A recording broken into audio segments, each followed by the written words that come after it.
Bəxt qapısına, qarşına bəxtinin yiyəsi çıxır.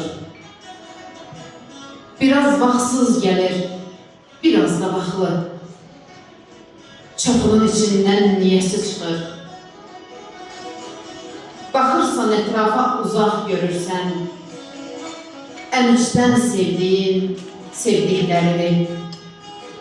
Hər kəs özü üçün haqlıdır bəlkə, ancaq sən demirsən dediklərini. İçində həyatın qığılcımları, uçmaq istəyirsən, uça bilmirsən. Qırılır qanadın, kəsilir yolun, qaçmaq istəyirsən, qaça bilmirsən. Kiminsə gözündən düşən kimisən, daha düşmür ya da haqqın, əməlin. Kimsə gözdən salır səni, bilmirsən. Kim qoyub bu evin haqsız təməli? Anan xoşbəxt olur xoş günlərinə, bildirmir gözündən oxunur içi.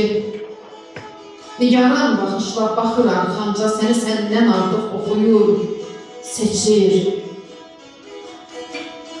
Onun gözündəki yarayan səni yıxıb ürəyindən sürmək günah.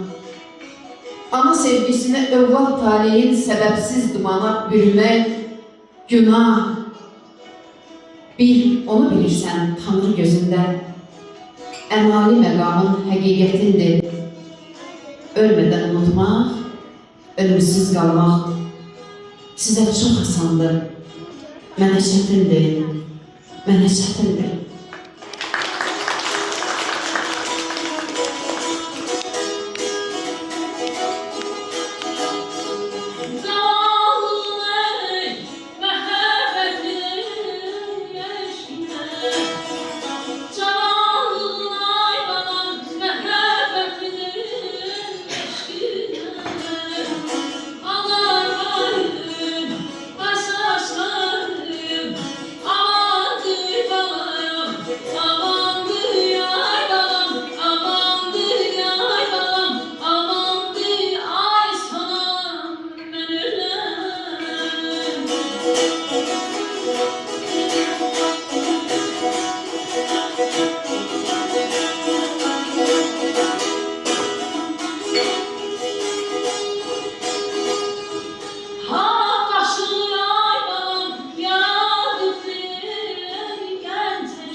Thank you.